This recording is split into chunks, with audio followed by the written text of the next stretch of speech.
পবিত্র কোরআন মজিদ আপনি খুলে দেখেন, ওয়া তাফাক্কাদাত তায়রা ফাকালা মা লিয়া লা আরাল হুদহুদ আম কানা মিনাল গায়িবিন।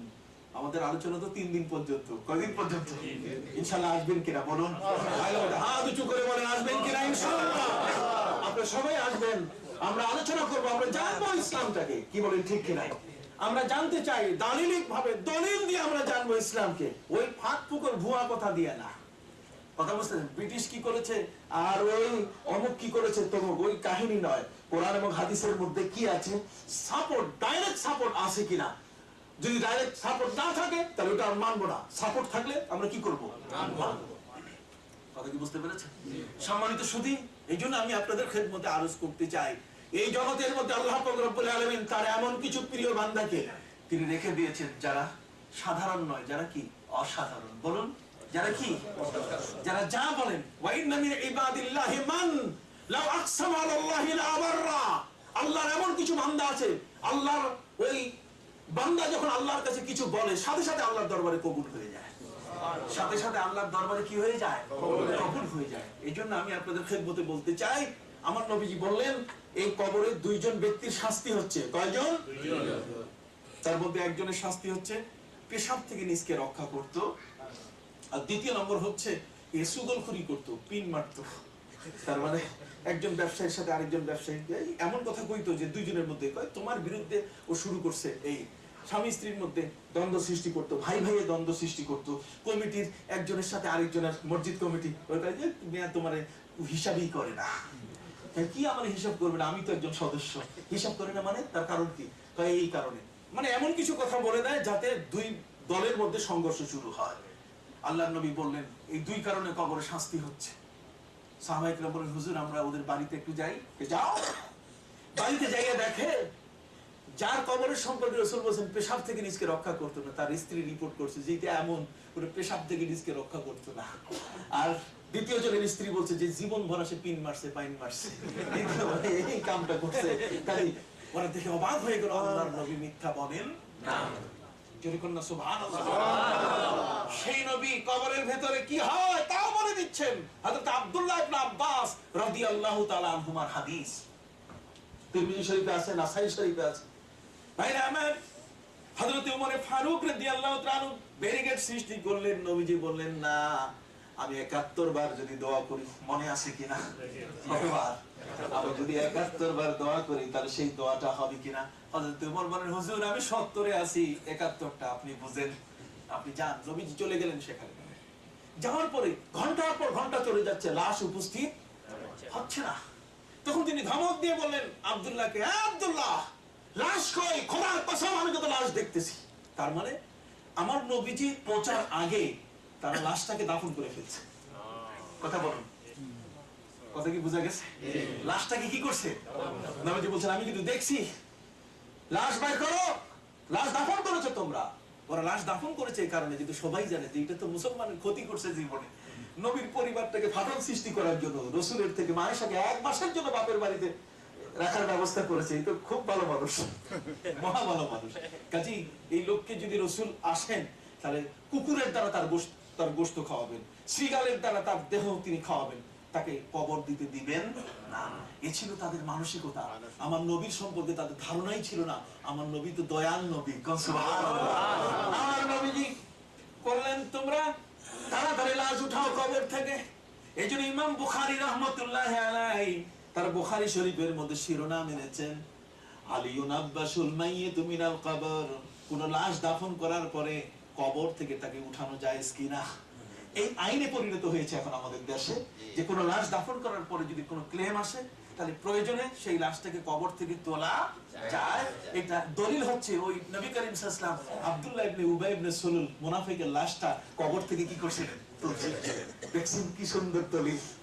ইসলামের প্রতিটি দলিল প্রত্যেকটার ব্যাকগ্রাউন্ড আছে। না জানার কারণে আমরা আউল বাউল বকি। আউল বাউল বকলে তখন আকীদা খারাপ হয়, বিশ্বাস নষ্ট হয়, তখন আর পথ সহজে পাওয়া যায় না। এই জন্য সাহাবায়ে কেরামকে রাসূল করিম সাল্লাল্লাহু আলাইহি ওয়াসাল্লাম বলেছেন, দুনিয়ার উম্মতকে বলেছেন ফানজুরু আম্মান তাখুযু দীনাকুম, তুমি ধর্ম শিখবে যার তার কাছে যে তোমাকে ধর্ম শিখাবে, যার তার কাছে ধর্ম শিখবে না। অনেক ক্যানভেসার আছে, অনেক ক্যানভেসার আছে তোমার কাছে এসে ধর্ম শিখাবার চেষ্টা করবে, এই বলবে ওই বলবে, সবার কাছে তুমি শিখতে যাবে না, সবার কাছে শিখতে গেলে তুমি দিন হারাই ফেলবে, ধর্ম হারাই ফেলবে, তোমার মূল ধর্মটা তুমি খুঁজে পাবে না। ফানজুরু আম্মান তাখুযু দীনাকুম, তুমি তার কাছে দিন পাবে, ধর্ম পাবে যে তার নবীকে মহব্বত করে, যে আল্লাহর জন্য জীবন উৎসর্গ করেছে। আল্লাহর নবী এবার তিনি নিজের জামা মোবারক দিয়ে তার কাফন পরাই দিলেন। এরপরে তিনি তার দাফনের ব্যবস্থার আগে তিনি জানাজা করে দিলেন। জানাজা করে দাফন করার পরে সাথে সাথে আল্লাহ পাক রব্বুল আলামিন আয়াত নাযিল করলেন, ওয়ালা তাকুম আলা কবরিহি আবাদা, আর কখনো আপনি এই ধরনের কোন লোকের কবরের পাশে আসতে পারবেন না, কখনো আপনি এখানে আসতে পারবেন না। আল্লাহর নবী তার উপরে আইন এসে গেল। ওমর ফারুক রাদিয়াল্লাহু তাআলা বলেন, আমি যে বলছিলাম, আমি তো মানা করছিলাম। এই ধরনের হযরত ওমর ফারুক রাদিয়াল্লাহু তাআলা নবীর মহব্বতে জীবন উজাড় করার কারণে 24টা বিষয়ে আল্লাহর পক্ষ থেকে ওহী ক্রস হয়ে গেছে। ওহী ক্রস বুঝেন?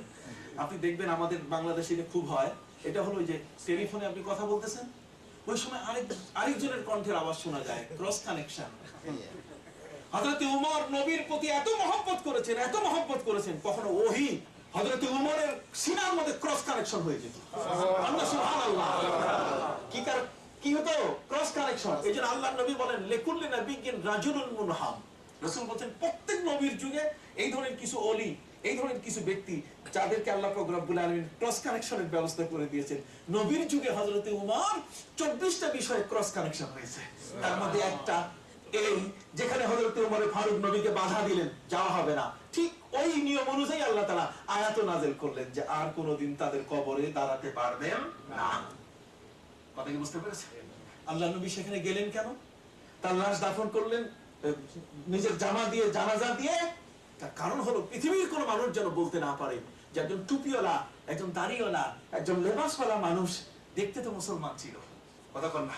মুনাফিক দেখতে তো কোনো ইসলামের থেকে একটু বিচ্ছিন্ন মনে হয় না। তার যদি জানাজার নামাজ তিনি না পড়তেন, তাহলে অন্য মুনাফিকরা আমার নবীর সম্পর্কে সারা পৃথিবী ছড়িয়ে দিত যে তিনি মুসলমানেরও জানাজার নামাজ পড়েন না। এইজন্য আল্লাহর নবী নিজের জামা দিয়া, জানাজা পড়াইয়া ওদের মুখের উপরে কি দিয়েছেন?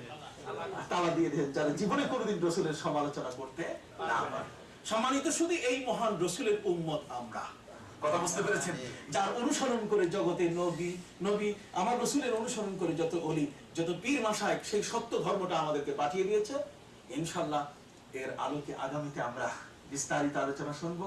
আগামীকাল এবং এর পরদিন 3 দিন ব্যাপী আলোচনার ইনশাআল্লাহ শেষ নাই। আমরা সব একের পর এক গুছিয়ে আপনাদের সামনে বলার চেষ্টা করব।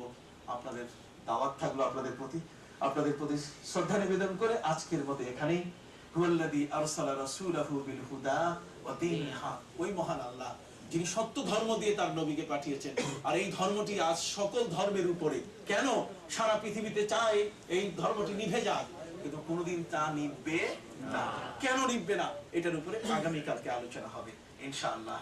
সকলের সুস্থতা কামনা করে আজকের মতো এখানে শেষ করছি। ওয়া আখিরু দাওয়ানা আলহামদুলিল্লাহি রাব্বিল আলামিন। ওয়াসসালামু আলাইকুম ওয়া রাহমাতুল্লাহি ওয়া বারাকাতুহু। ওয়া আলাইকুম ওয়া রাহমাতুল্লাহি ওয়া বারাকাতুহু। নাহমাদুহু ওয়া নুসাল্লি আলা রাসূলিহিল কারীম।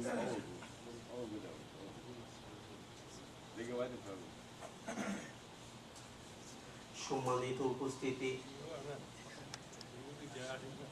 আঞ্জুমানে আল ইসলামী শিগান ও আল ইসলামী সেন্টারের যৌথ উদ্যোগে 3 দিন ব্যাপী ইসলামী সুন্নি মহাসম্মেলনের দ্বিতীয় দিনের কার্যক্রম অল্প কিছু সময়ের মধ্যে অনুষ্ঠিত হতে যাচ্ছে ইনশাআল্লাহ।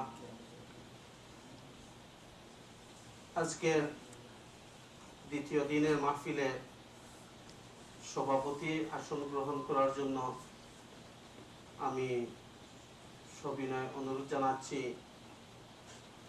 আলহাজ হযরত মাওলানা আব্দুল খালিক সাহেবকে। জনাব মাওলানা আব্দুল খালিক সাহেবকে মাহফিলে সভাপতি আসন গ্রহণ করার জন্য সবিনয় অনুরোধ জানাচ্ছি।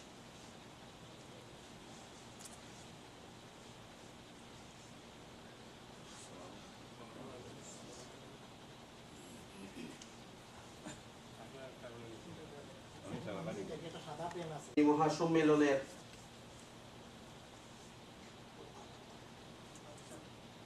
সম্মানিত প্রধান অতিথি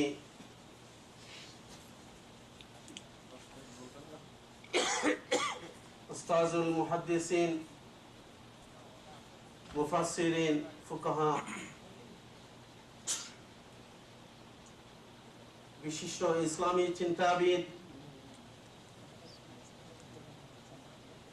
বাংলাদেশ বেতার ও বাংলাদেশ টেলিভিশন ও চ্যানেল আইয়ের ধর্মীয় ভাষ্যকার, ঢাকা নেসারিয়া কামিল মাদ্রাসার স্বনামধন্য অধ্যক্ষ,